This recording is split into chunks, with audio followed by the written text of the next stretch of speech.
Olá, eu sou a Priscila Camazano e este é o Como é que é?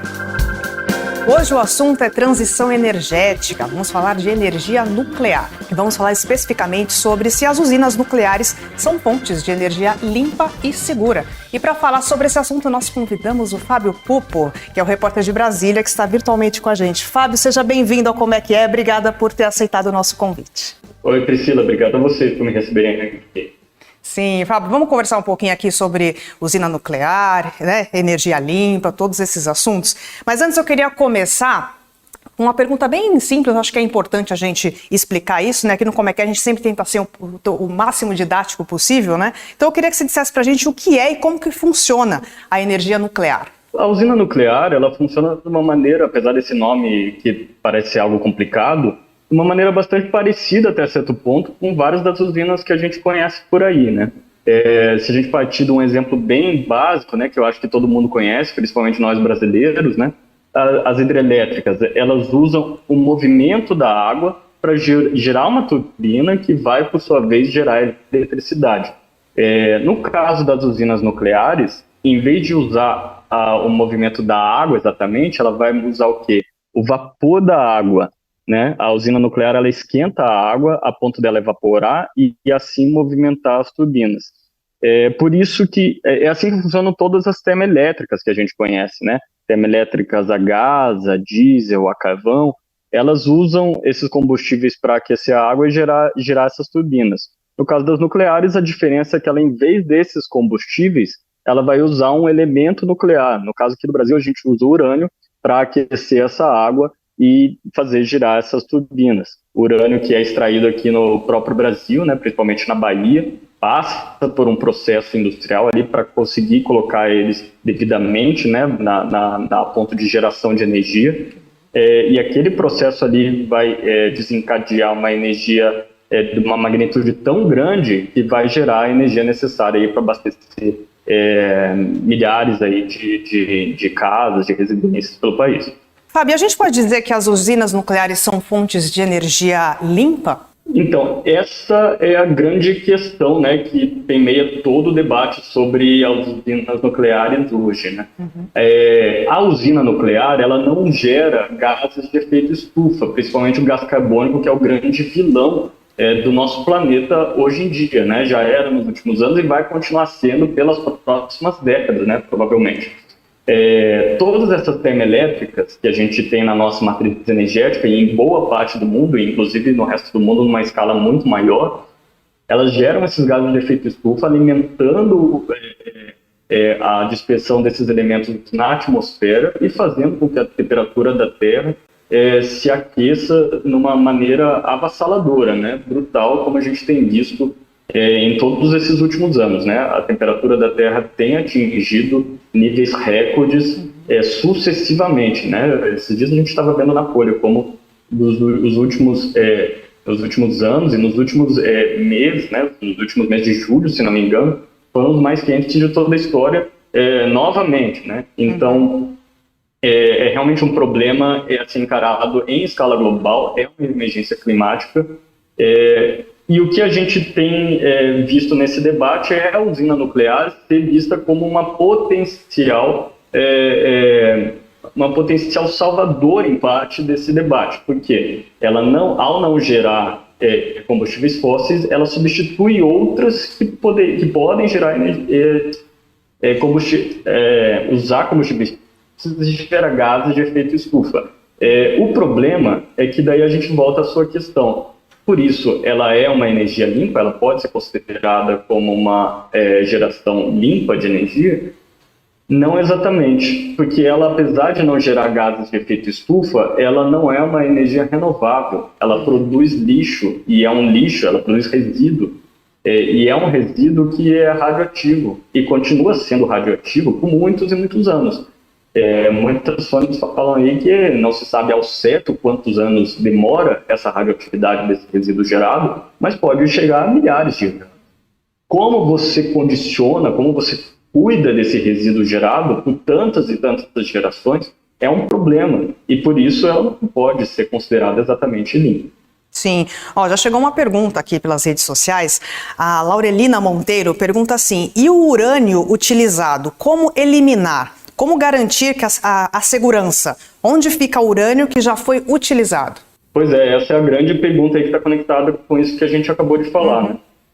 Todo esse combustível nuclear que é usado, que passa uma vez, né, pelo processo de geração de energia, ele precisa hoje ser acondicionado muitas vezes por baixo de piscinas, né, por baixo d'água mesmo, para ficar bem acondicionado e não ficar exposto ao meio ambiente e, portanto, não gerar radioatividade por aí.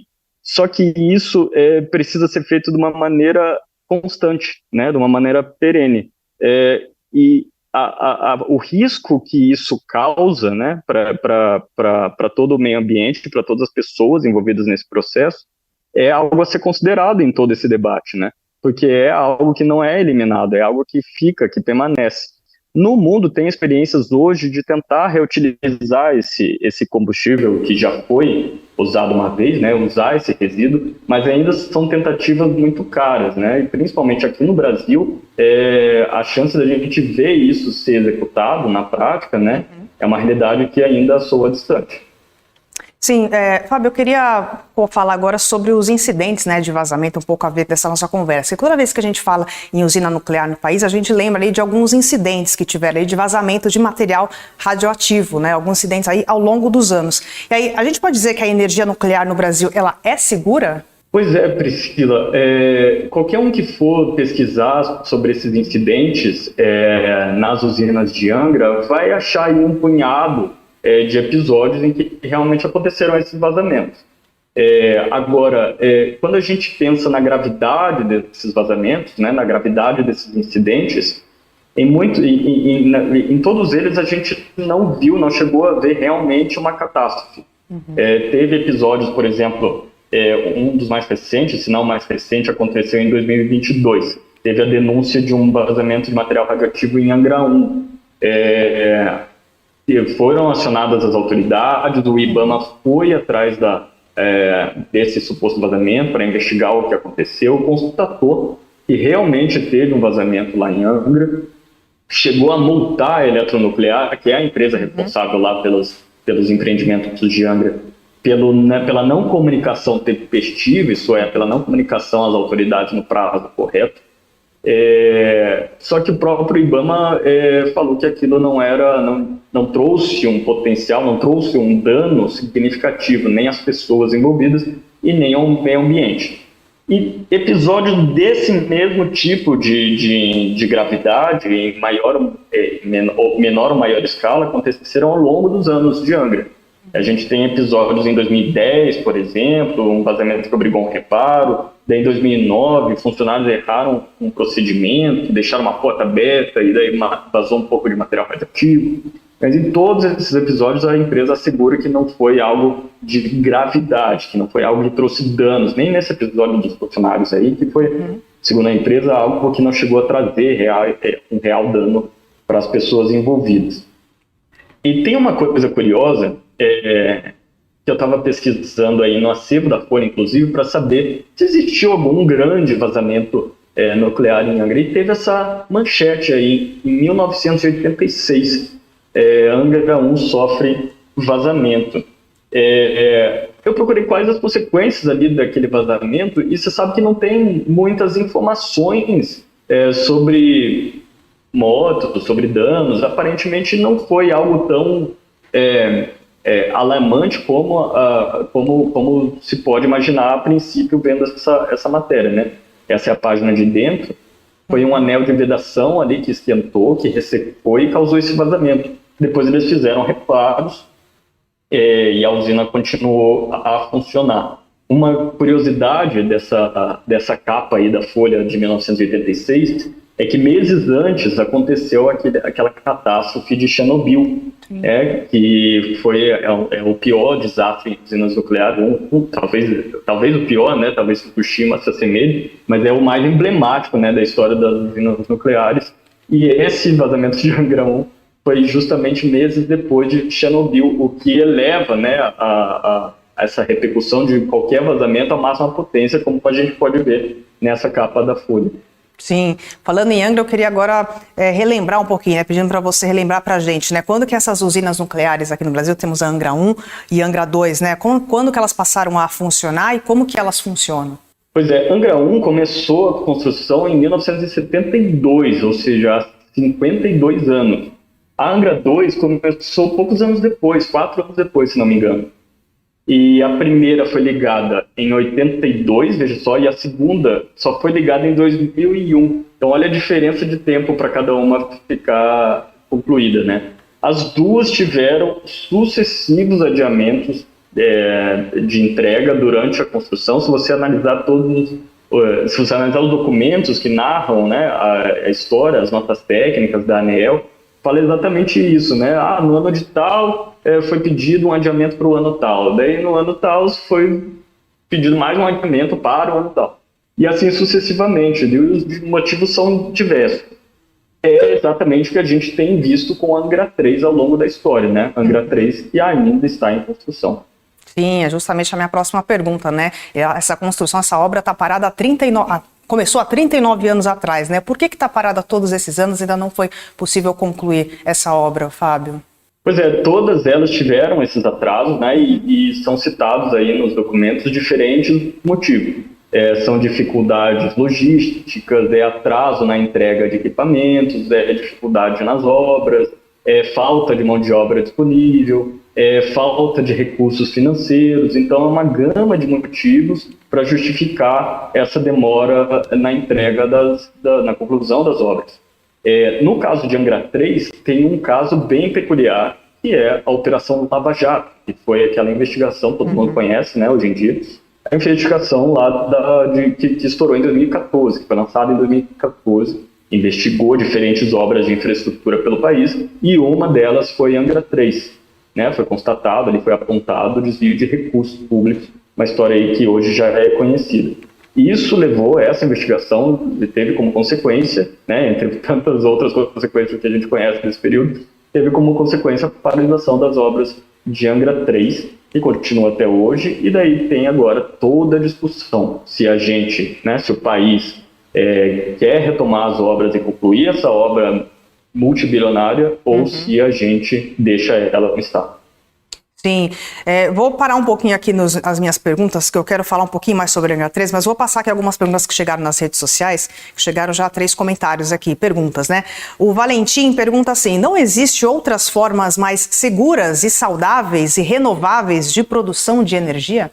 Existem.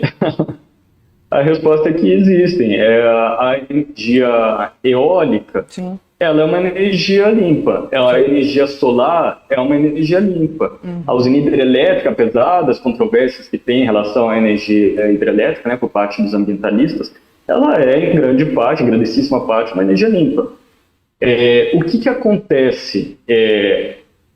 Nesses casos, principalmente da eólica e solar, são gerações intermitentes. Você não tem assegurado nessas gerações o insumo, a matéria-prima estocada ali. Lembra daquela frase da Dilma, que você não pode estocar vento, e ela foi muito ridicularizada naquela época? De todas as frases da Dilma, essa é uma que, no fundo, ela tem o seu sentido, porque realmente você não consegue estocar vento.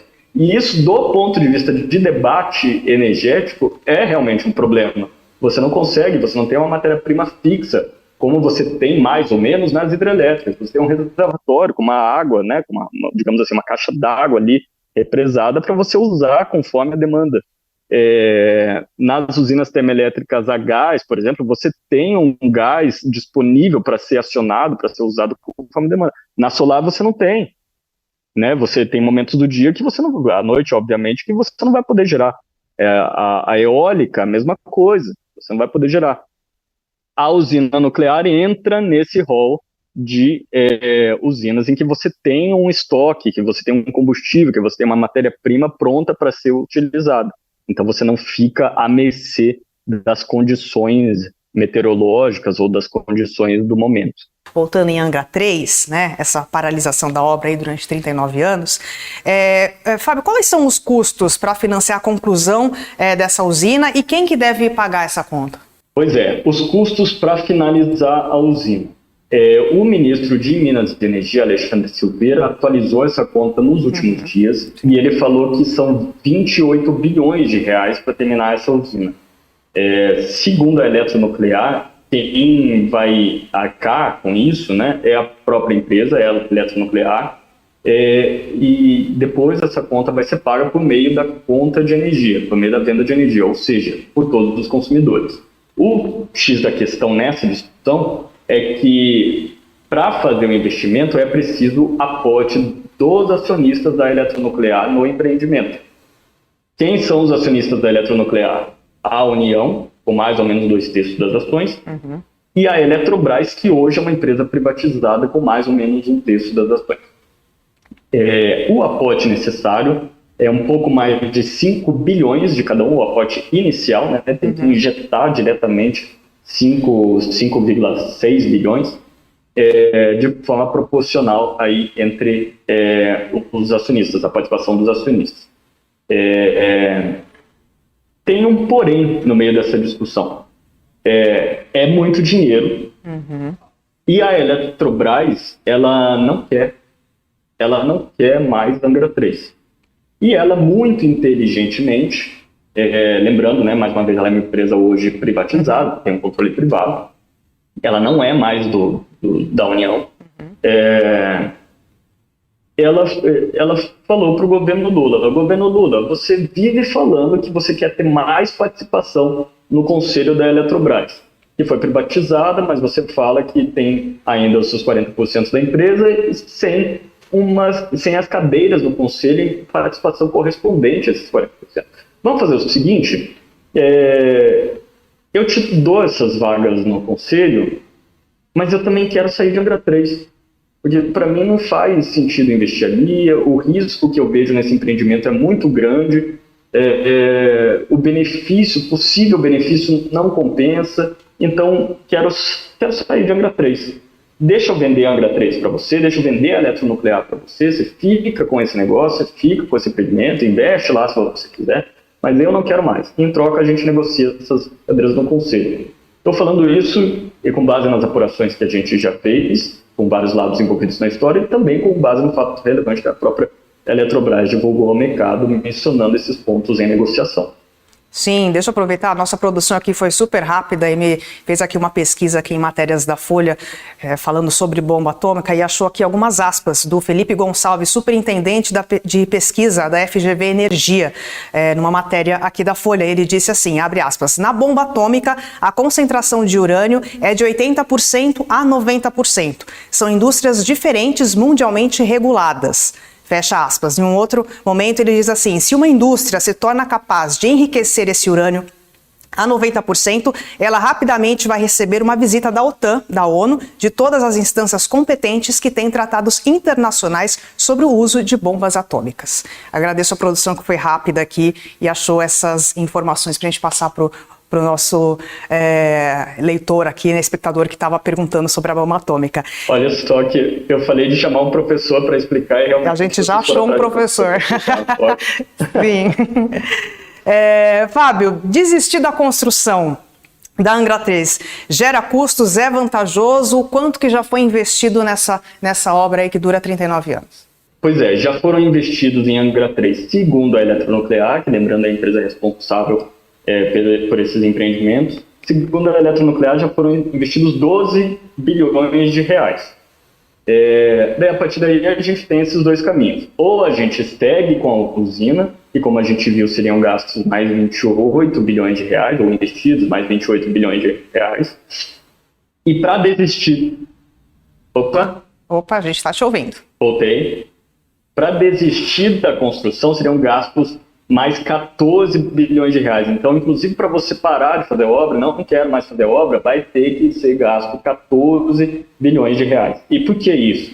Porque tem contratos ali com Caixa, com BNDES e com outras empresas que prevêem multas e penalidades em caso de a obra não sair do papel.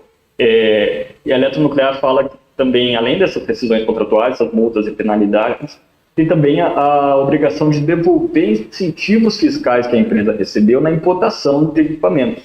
Então, como o empreendimento, como a usina não ficaria concluída, ela teria que devolver aos cofres públicos essa série de incentivos fiscais que ela recebeu. É bastante coisa aí que ela coloca na conta, né? Chegando a esses 14 bilhões de reais, e ela também usa isso como argumento para falar, não, precisamos seguir com a obra. Sim. E, Fábio, o quanto de energia Angra 3 deve gerar aí quando a obra for concluída, né? E quem que deve se beneficiar? A capacidade instalada de Angra 3 é curioso. A gente está fazendo uma mega discussão, inclusive de todos esses bilhões a serem investidos, e a capacidade instalada, né, de energia que ela pode produzir é de 1,4 gigawatts. Quanto isso representa? 10% da usina de Itaipu e menos de 1% da matriz energética da capacidade instalada do Brasil como um todo. Ou seja, é uma coisa que é uma fração, né, do que a gente tem hoje. Só que os especialistas falam que realmente talvez esse indicador não seja o melhor para analisar se ela deve ou não ser retomada e concluída. Porque os defensores dizem que ela pode ser vantajosa mesmo assim. Um ponto crucial nesse debate todo é um estudo que o BNDES, o Banco Nacional de Desenvolvimento Econômico e Social, está fazendo sobre a viabilidade de Angra 3. Esse estudo está em vias de ser concluído e vai apontar quanto que a usina deve cobrar para compensar tudo que for investido nela.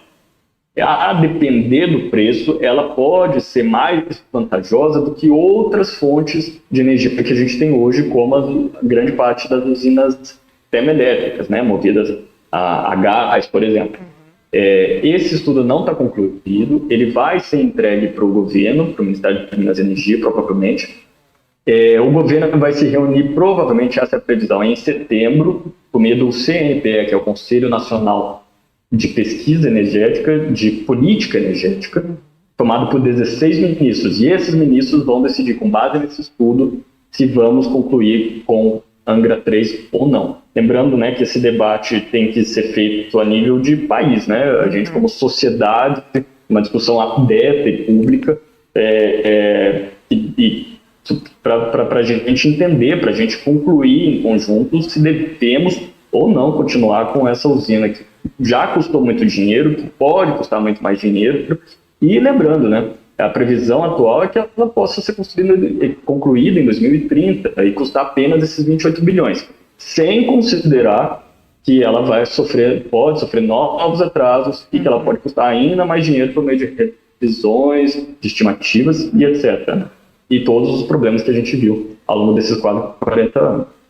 Sim. Fábio, eu queria finalizar aqui a nossa conversa, retomando um ponto que você já até citou nessa nossa conversa aqui, que é, com a Angra 3 passando a funcionar, a conta de luz vai aumentar? Porque quando a gente fala em aumento, né, que vai custar no nosso bolso, a gente fica atento, né? Então eu queria finalizar isso. Se ela passando a funcionar, a conta de luz deve aumentar? Pois esse é o grande X da questão, né? A gente então está no aguardo desse estudo do BNDES para saber qual que vai ser a tarifa de referência a ser cobrada por Angra 3. Para se ter uma ideia, lá atrás, em 2018, o CNPE usou como referência para as discussões sobre Angra 3 a tarifa de R$ 480 por megawatt-hora. Corrigido pela inflação, isso vai representar entre 650 a 750 reais o megawatt-hora, a depender do índice de inflação usado para correção. Para a gente ter uma ideia, qual que é o preço que está sendo cobrado hoje no mercado, o preço de referência, que é o chamado preço de liquidação de diferença? Ele está em R$ 78 o megawatt-hora, ou seja, a usina de Angra 3 poderia ficar quase 10 vezes esse valor. Só que daí entra na equação algumas variáveis, que quando a gente entra em período de seca, e principalmente seca extrema, os níveis das hidrelétricas baixam, e a gente acaba indo para energias mais caras, né, para geração de energia mais cara das termoelétricas. Muitas vezes, nesses momentos de escassez hídrica, as termoelétricas estão no nível ainda mais caro do que esse possível de Angra 3. Então, a depender do nível de referência aí desse estudo do BNDES, que vai apontar o preço que a usina vai cobrar, pode ou ficar mais barato ou pode ficar mais caro do que essas usinas que estão usadas hoje em momentos de escassez. A indústria, que são os grandes consumidores de energia, está chiando já e está falando que a energia vai ficar mais cara. Eles estão muito resistentes a essa ideia. Muito bem, vamos aguardar então a saída desse estudo e a cobertura da Folha sobre esse assunto. Fábio Pupo, repórter lá de Brasília. Fábio, muito obrigada por ter vindo aqui no Como é que é, ter passado esse tempo aqui com a gente, tirado todas essas dúvidas. Volte sempre aqui no Como é que é. Obrigado a vocês pelo convite. E agradeço também a você que nos acompanhou até aqui. Amanhã estaremos de volta. Tchau, tchau.